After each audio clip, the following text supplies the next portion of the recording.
This is your Day 3 recap to the 2023 Paris Airshow, where I take a look at stories that didn't get their own video and really examine what was another very important day of the airshow, with commitments, freighter news, and a whole lot more.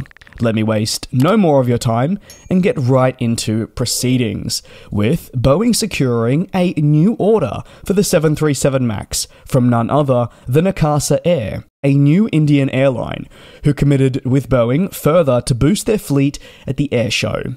The agreement includes 4 737-8s, which will join an already substantial backlog that the Indian carrier has to its name. So while 4 total units may not seem like a lot, when you take a look at their complete backlog, it is pretty sizable. Akasa Air is looking towards meeting additional demand by expanding rapidly to new routes and getting new aircraft in. The backlog of orders now for Akasa Air sits at 76 total jets and comprises of the 737-8 and the 737-8-200, known as the high-capacity variant of the Dash 8. There are 23 and 53 on order that'll transform the fleet, respectively, and hopefully put Akasa Air up as a driving force in the sector. The airline does already fly the base model, the Dash 8, which has been the backbone since it first launched operations not that long ago. The Dash 8s are, according to the company, perfect for their long-term vision, with outstanding efficiency and the flexibility to deploy it on a host of missions on their domestic network. Comments from the CEO of Akasa Air were as follows. As the world's fastest growing airline, we are excited to add 4 more Boeing 737-8 airplanes into our fleet, taking our initial order of 72 aircraft up to 76 jets, which will be delivered over the next 4 years. In addition to supporting our rapid domestic expansion, these airplanes allow us to take full advantage of the category-leading 737-8 aircraft with its unparalleled range, as we prepare our foray into international routes. Again, as I've said in all of these daily recaps and lots of videos thus far, I don't blame you if you somehow think that this is the Indian airshow, despite being Paris, because these Indian airlines have really stolen the show. Indigo, as we know, placed the world's largest commercial aircraft order in history. Air India firmed up a deal with Airbus and Boeing for 250 jets from each respective manufacturer, and now we've got Akasa Air coming back and ordering more 737 MAXs. It really is a fantastic indication of where the Indian aviation sector is growing, the need for new aircraft, and also just the massive competition that we're seeing in that region, with new airlines emerging and fighting for established market share and trying to find new niche markets. It'll be interesting to see what that sector looks like in, say, 5 to 10 years. How many airlines have survived? How many carriers have thrived, and what overall fleets look like at the established companies. Sticking with Boeing, I'd like to move to the 737-7, which is the smallest member of the 737 MAX series, and saw a commitment from Luxair, a European airline, for a total of 4 units. Comments from the Luxair CEO were as follows.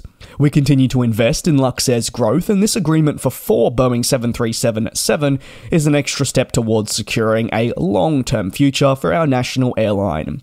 This type of aircraft is a perfect match for Luxair and will meet the requirements of the market. Seating 160 passengers, the Dash 7 will offer flexibility across the Luxair destination network while significantly reducing fuel consumption.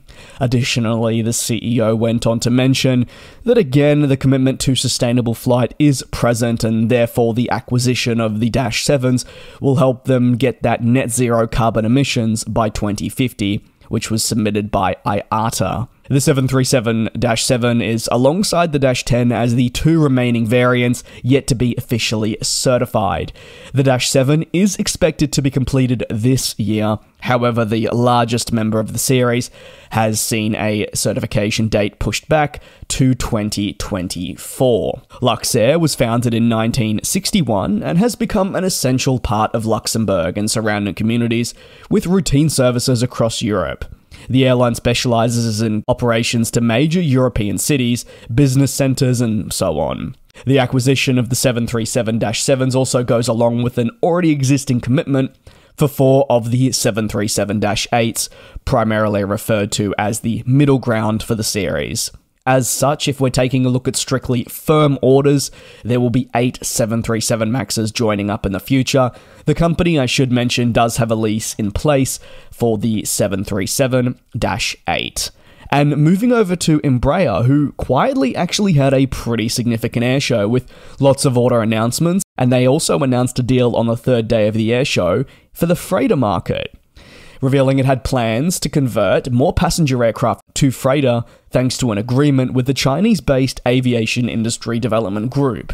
This is an important announcement for Embraer Jet. As some begin to enter their final days flying with passengers, they'll now be able to be converted to freighters, giving them a new lease on life, hopefully. The letter of agreement will see an established conversion space open in China, where the first generation of passenger-to-freighter Embraer jets will enter into service as well. A deal consists of, at the moment, 20 E190Fs and E195Fs. However, this could only look to grow as Embraer signals its intent to enter this market. Embraer adds that a letter of agreement shows a pretty solid indication that the demand they forecast and believe will be there will see conversions only grow in the Chinese market looking ahead, and maybe globally too. Additionally, that Chinese Aviation Development Group said they were honoured to be able to be providing customers with the Embraer passenger-to-freighter conversion. If you want some statistics, Embraer says that the P2F program will see over 50% more volume capacity and 3 times the range of larger turboprops, while being up to 30% lower in operating costs to other narrow-body jets.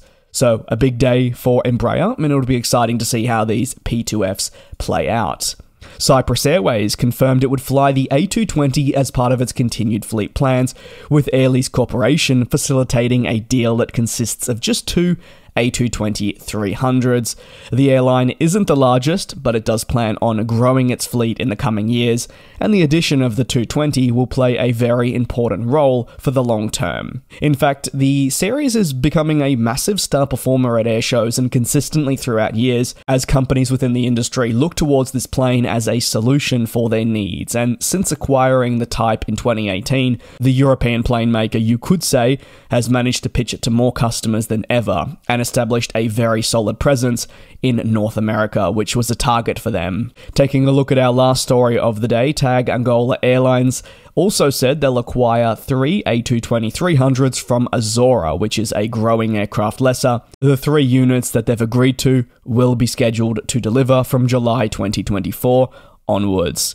Currently, the airline only has 13 jets in its fleet, but has commitments for the A220, and as such, this will play a fundamental role in the future of their network. Azora says the lease deal is a significant one, as it will see the airline expand its presence in Africa through a partnership with TAG, and aligns with their respective companies' restructuring plans and strategic objectives. That's going to conclude the Day 3 recap. I really appreciate you following along and the support you continue to show. Do take care and be safe. This may be the last daily recap update from the show, so if that's the case, again, I can only say thank you and look forward to you joining me next time. And we'll fly.